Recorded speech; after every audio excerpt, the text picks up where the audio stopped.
Okay, it's time now for some business news with Stephen Carroll, who joins me now here in the studio. And with Stephen, we're starting here in France with an update on the impact of the coronavirus pandemic on the country's economy. That's right. It's coming from the country's National Statistics Office. It says that the bounce back in the period from July to September won't be as strong as they previously expected. After the slump of almost 14% in GDP between April and June in France, INSEE says the economy will bounce back by 17% in this quarter, so less than they had previously forecast. They says that'll be followed by very little growth in the last 3 months of the year, and that overall the French economy will finish 2020 9% smaller than when it started. Now, restrictions related to the coronavirus pandemic continuing to hurt some sectors like aviation and events, for example. On the jobs front, INSEE says it expects the unemployment rate in France to reach 9.5% by the end of the year. Now, all of that coming despite some encouraging figures on consumer spending in August. The amount of value-added tax the government collected rose last month, showing that consumers did loosen their purse strings during the summer holidays, but it's not clear how long that might last, as Camille Edelek now reports. Amid cloudy skies comes a bit of good news. VAT receipts jumped in August to €700 million, 5% higher than last year. That's an indication that consumer spending has snapped back to normal after suffering a huge drop during France's national lockdown. August is also the peak of France's summer holiday season. This hotel was full for 5 weeks in a row and business is up 30%. Les clients réservaient plus facilement des transats, allaient faire des petits tours en pédalo, manger des glaces. Donc il n'y avait pas cette retenue. Spending has been boosted by holidaymakers eager to make up for a disappointing spring. C'est un peu un exutoire, on se dit bon, on se fait plaisir un petit peu, on l'a mérité donc. Along with the holiday spending, as people on the whole spend more time at home, items such as laptops, furniture and DIY tools have had a boost. The uptick in spending is a vital bit of good news for an economy that's in the doldrums. Pendant le confinement, les entreprises ont accumulé des pertes dans leurs comptes.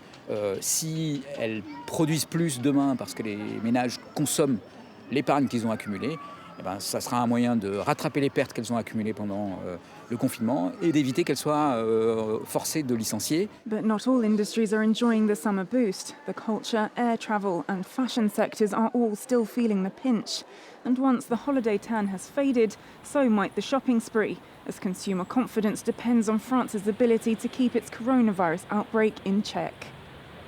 Let's take a look at what's happening on the stock markets for you next. European shares turning into the red as the trading day has gone on. Technology firms again seeing falls after last week's rout on that sector as well. Paris's CAC 40 down over 1%, around the same percentage fall on the Frankfurt DAX.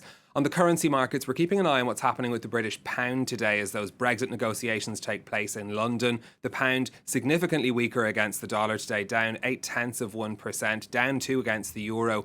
This is all to do with fears that a trade deal might not be reached in time. Every time we see things go badly in the negotiations, we do tend to see the pound weaken, so no exception in that today. Back to France for a moment, where the government is investing €7 billion in hydrogen as a fuel source. The money will go towards finding greener ways of producing the fuel and developing new uses for it, including in trucks and even in planes. Filling up the tank could soon become high-tech and low emissions if a government plan to boost the use of hydrogen in France succeeds. L'hydrogène comme énergie de la France. Voilà un projet qui apparaissait il y a encore peu de temps comme une promesse lointaine et qui vient de prendre une dimension très réelle depuis quelques jours.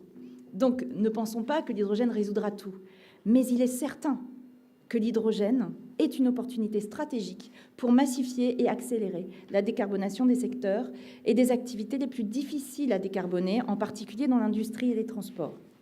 The government will invest over €7 billion over the next decade to boost hydrogen production and consumption. That includes investment in developing hydrogen-powered trucks and encouraging its use in the chemicals and agriculture industries.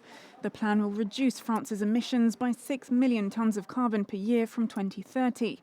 It's a key way of achieving carbon neutrality by 2050. This delivery van in Grenoble has already made the switch. It's pricier than petrol, but also greener. Vous n'émettez pas de CO2, vous consommez donc déjà pas de carburant, pouvez pas imaginer le silence déjà. Several French towns are already using hydrogen-powered public transport, and hydrogen-powered trains are due to come into service in 2025. But that's set to be a major challenge, as most of the hydrogen in use today actually comes from fossil fuels. A key part of the plan is to switch to greener methods of production.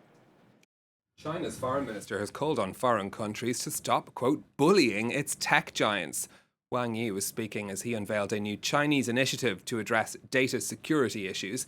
He said that groundless accusations were being made against technology firms by a, quote, certain country, then referring to the Clean Network program unveiled by the United States last month. Some 30 countries have joined the American scheme, which seeks to exclude Chinese companies like Huawei from telecoms networks. The foreign minister says the Chinese government has acted in strict compliance with data security principles.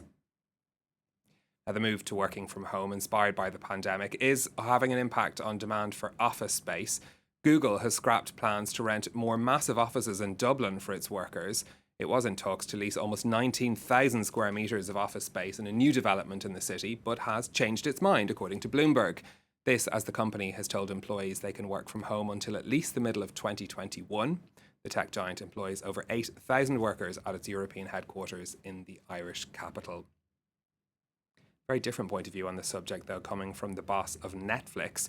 Reed Hastings has been talking to the Wall Street Journal. He says his workforce will be back in the office as soon as a majority of them can be vaccinated. The Netflix CEO saying that debating ideas is more difficult with people working from home as they experienced during the pandemic. Hastings says, "I don't see any positives. Not being able to get together in person, particularly internationally, is a pure negative. I've been super impressed at people's sacrifices." Now, Netflix has, of course, been one of the big winners of the pandemic, with a record jump in subscriptions as people were told to stay home, just not apparently their staff, Thomas, being allowed to stay home and watch Netflix, presumably because they have some work to do. OK, Stephen Carroll with the latest business news. Thank you very much. It's time now for a very quick break, but I'm back in just a few moments' time with some more world news. Do stay tuned to France 24.